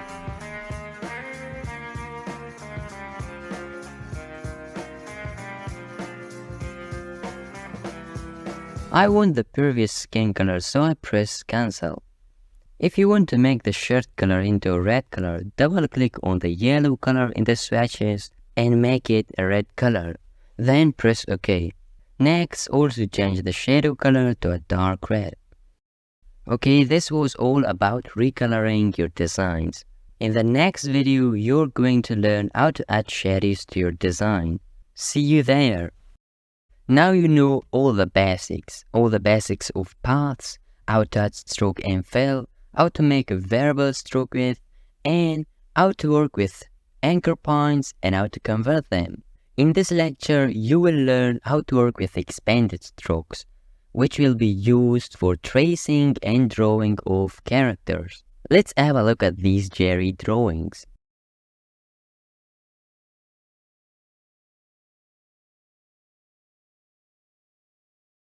If you have a look at the first one and select a path, you will notice it's just a path with variable strokes. You can easily change the shape of it by dragging the handles. All the paths in the character are just simple strokes.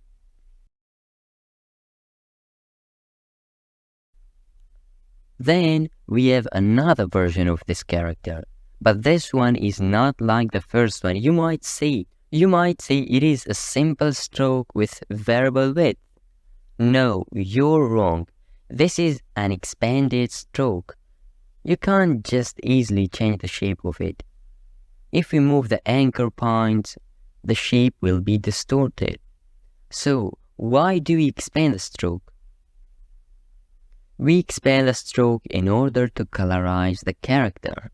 Let me show you how it looks like.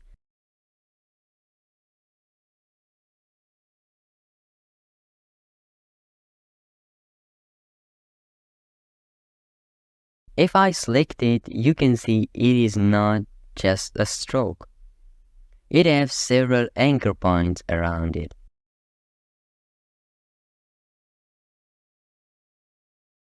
Okay, let me show you how to expand a stroke. We will learn later on how it helps us to make the character paintable.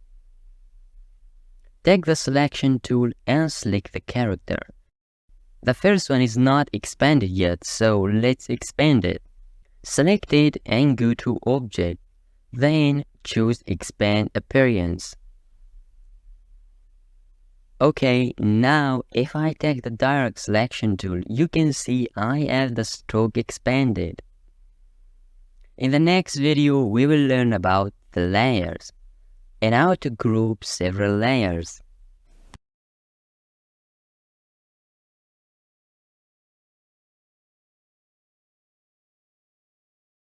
The text tool. Writing a text is a very simple task to do inside of Adobe Illustrator. You will find the text tool from the toolbar here on the left side. It has a T icon. I will pick it up, or the shortcut V by pressing T on the keyboard. Before writing a text, it's necessary to select the right properties for the text. You can pick any font you want from here. Click on this chevron and select a font style.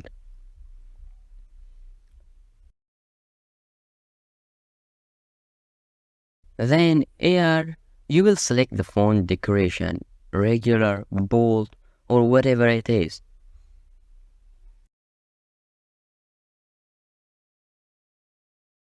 Change the text size from here. The up icon make the size bigger and the down icon make the size smaller. Now this is what I want. All the settings are just fine. Let me just write a text. Move it with the black selection tool. If the size is not what you want, you can resize it later as I'm doing.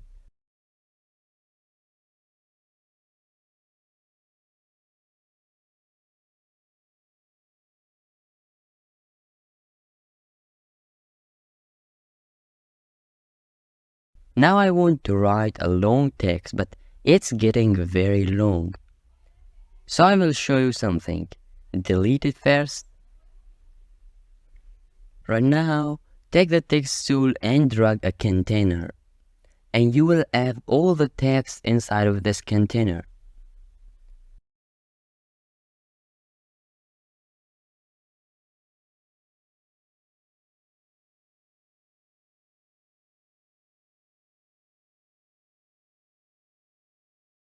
I'll resize it again and make it smaller.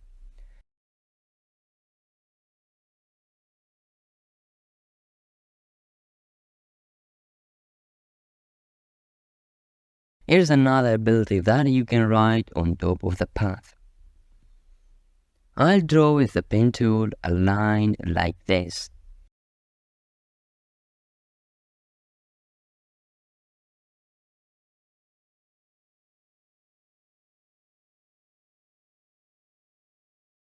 I'll take no fill. I'll select no color for it. Let's add some stroke to it so you can see the stroke. I'll take the text tool and over on top of the path. You can see it is on top of the path. The same setting can be applied to resize the text.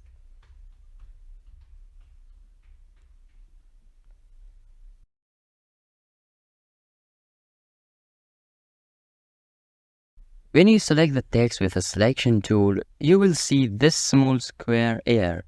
Move this small square here and it changes the starting point of the text.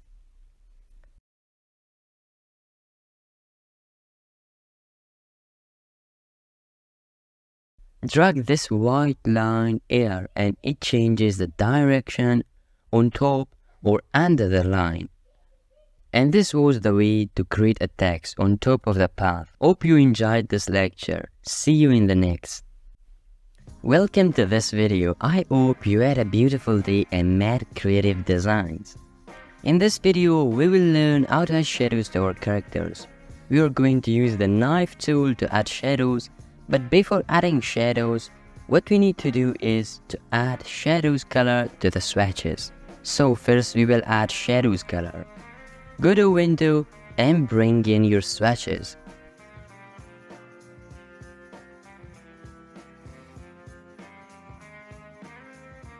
Adding shadows is very easy. First, take the eyedropper tool. With this tool, we will adapt a color and then decrease the brightness slider. Click somewhere and it adapts the color. I will adapt the face color. Now double click on this color and bring its brightness down with down arrow keys.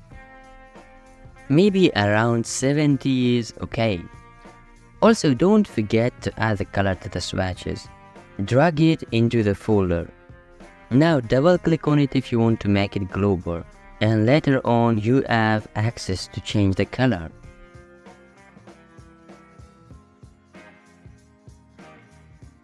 It is all the same process. click on the color, make it darker, and add the color to the swatches. Double click on it if you want to make it global.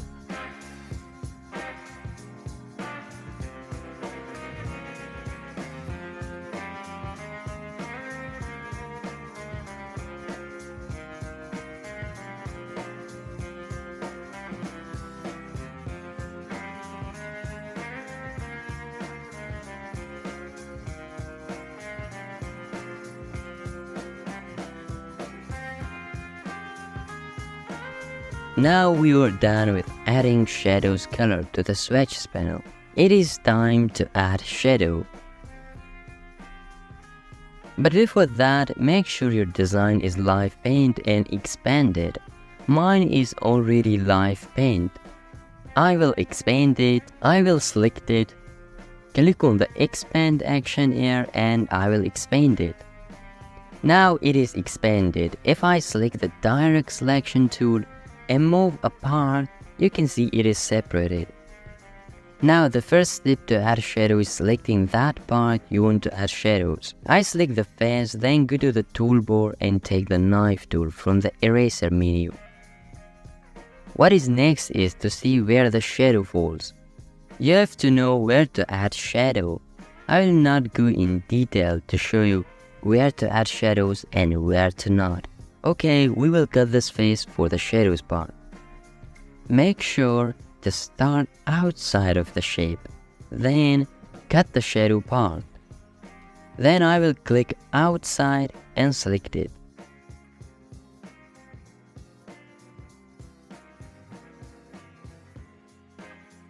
I will add this color to the shadow. Now select the next part you want to add shadow. Take the knife tool and cut the shadow part. I will not cut this part for the shadow. I will cut it and add a blues underneath.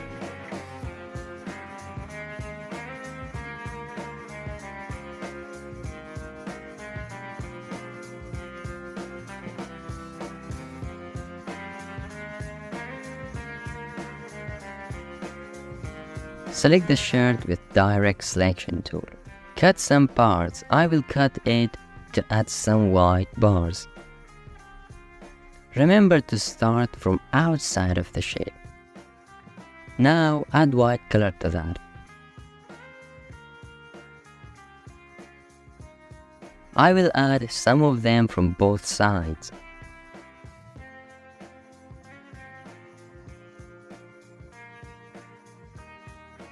You don't have to always go to toolbar and change the tool between the knife tool and the direct selection tool.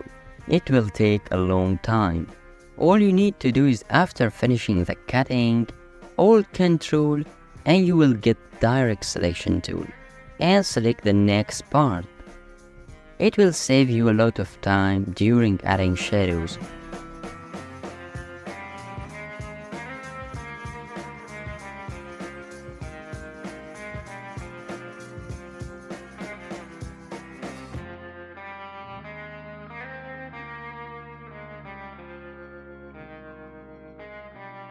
I will go for all the parts I want to add shadows.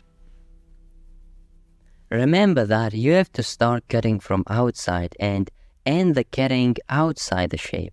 You can use the cutting for adding shadows or you can make a new shape out of it and give it a different color as I did for the bars on shirt. Okay, I think I don't have to talk all the way to the end of the video, but you can see the process what I'm doing.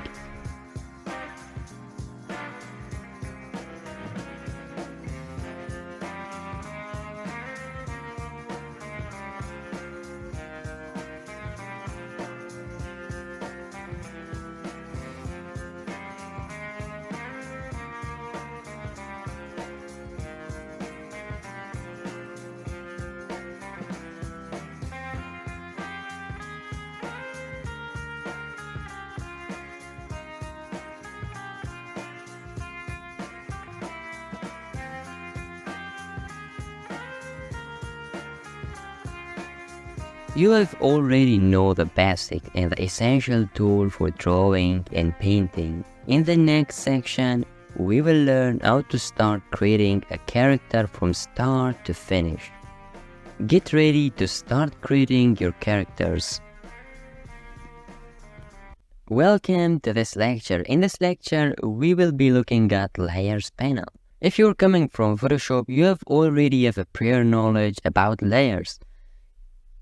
If for any reason you don't have Layers panel here, just press F7 or go to Window and add it. I've already added it. Let me just hide it. Go to Window and Layers.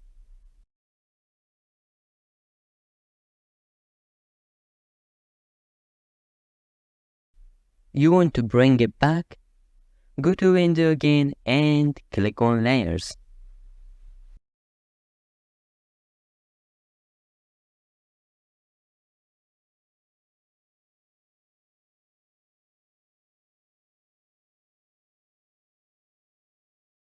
Here are the layers. You can see 3 of them have names, but this one on the top doesn't have any name. If you double click on the layer's name, you're now able to rename it.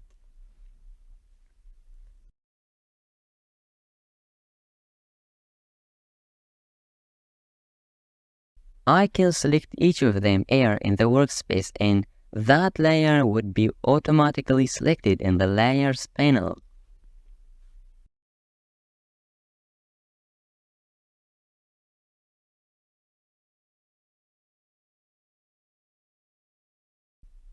Here on the layers, if you hold Alt and click on the layers, all the contents that are in the layer will be selected. You can see which layer is selected. Now there can happen this type of selection. Maybe you select an object here, but different layer is selected here in the Layers panel. What do you think if I click on this trash icon? Yes, I want to delete, but not the outline layer. If I say yes, the outline layer will be deleted. But you can see the selection in the workspace is on the colorized cherry. Press Ctrl Z to bring the drawing back.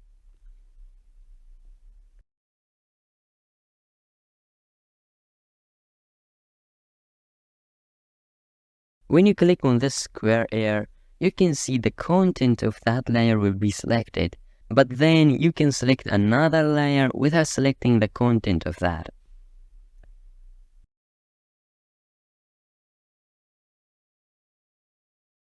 Here is the eye icon in the left side. What does that mean? Oh, if I click on this icon, it will disappear the layer content. Then we have this lock option. Let me show you what it does. You can see the illustration is pretty movable, but the background is not. If I unlock it, now I have the ability to move it around. Let's just change the background color to see it more clearly.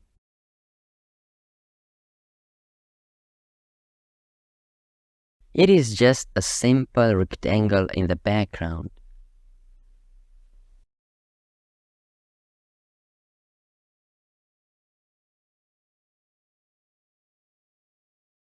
Now lock it.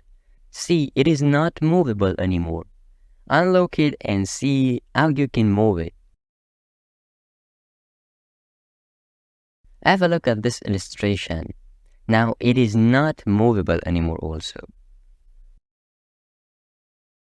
One thing left to mention is, when I select an object in a different group, the selection for that have a different color. The first layer on the top have a green color. To change the selection color for that, double click here in the free space and this layer option will reveal. You have the name option on the top. The next option is the color. They are all different colors to pick up. Just click on one of them and press OK.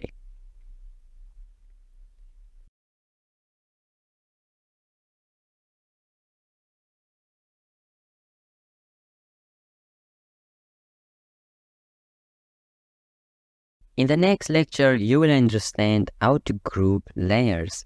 See you there. Welcome to this video. This video would be about converting the text to vector and modifying and changing its shape. It can be used for several purposes. Maybe you want to share your Illustrator file to a friend and they don't have the same fonts as you. In that time, you would need to convert your text into a vector. Or you want to add and manipulate the shape of your text. Maybe you want to make a logo out of it. Let's just see how to convert it to a vector. Take the text tool and write a text here. Check the font style and all the other settings. The font style is okay, regular, and the size is good. I want it to be in a big size. Click on the workspace and write the text you want. I will write warp. Take the selection tool and make it bigger. If I increase the size, you can see it is not keeping the aspect and doesn't resize well. Let's go back with Ctrl and Z. This time resize it, and while resizing, Alt Shift to keep the aspect. Put it in the center. So how can I convert it to vector format? It is very easy. Select it and press Shift, Ctrl and O. Now you can see it is not a text anymore. The characters are changed to a vector, to a shape. I can change the writing and the text with the text tool anymore. They are also in a group. Press Ctrl and G to ungroup them. Okay, it is the time to modify them. Select a shape with a direct selection tool and try to change the shape. Select the anchor points and change them. Move them around.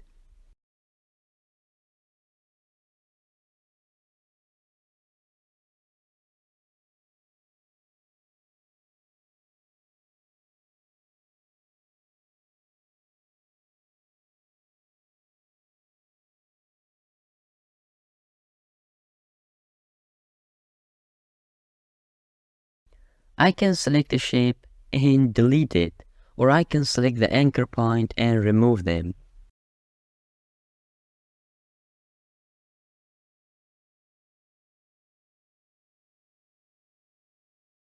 Let me show you a cool trick on how to manipulate the text we just converted. Select one of them, then go to Toolbar and select the pencil tool. Now I want to add a fire effect to it, so how can I do that? First, start over a path. Make sure you're starting on top of a path. You can draw and add anything to it and draw anything you want. But at the end, make sure that you're ending your drawing on a path, as this one. Remember, start from a path and end it as well on a path. Now go for all the text and manipulate the characters. I'm promising you, it's very fun and exciting.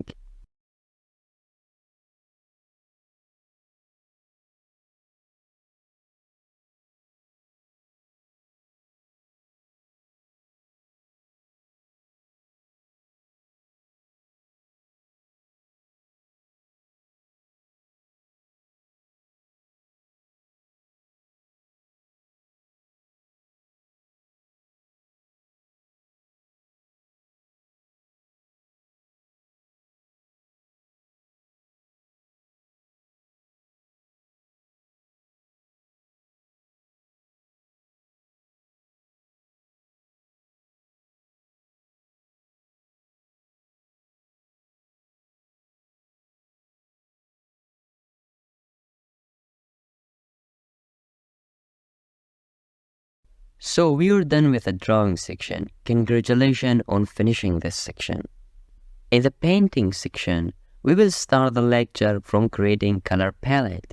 See you there. So you have gained already some knowledge about the layers, how to turn on the visibility and how to lock objects. Let's just begin the lecture. Have a look at this object. I can move all the shapes separately with the black selection tool. I don't want this to happen. I want to move all the entire drawing with the selection tool. To achieve this result, I have to group them. So select all the shapes you want in a group and press Ctrl and G. Or go to Object menu, click on the Group option.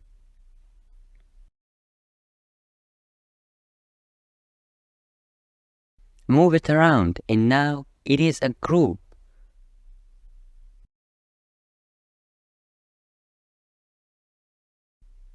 Okay, let's group all the drawings. Select them and Ctrl G. Now they are a group. Let's check out the layers here. If I click on this chevron, it will expand all the layers. See, I have a group here. What is the benefit of grouping layers? You can see these groups inside these layers. Very clean and well organized. Let me show you how it would look if I had not grouped them. Click on this chevron and see what a crowd. A lot of layers and paths. Even my computer jams while scrolling. Remember, it is just in one group.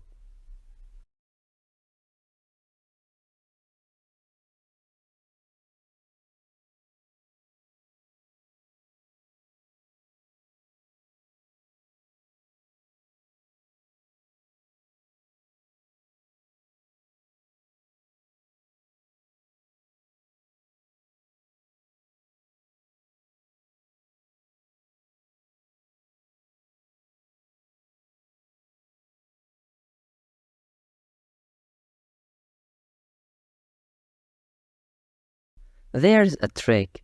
If I hold Alt and click on the eye icon, I would just have that layer visible in my workspace. Hold Alt and click so you would have only that layer visible in your workspace. No disturbing. If I put the objects on top of each other and I want the colorized version in the backdrop, what would I do?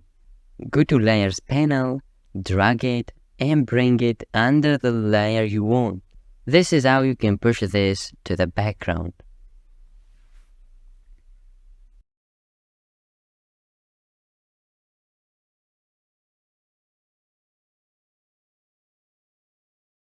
So you are now pretty familiar with this software. Now you know the basics of this software and this is the time to move into the drawing process. Are you ready? Yes?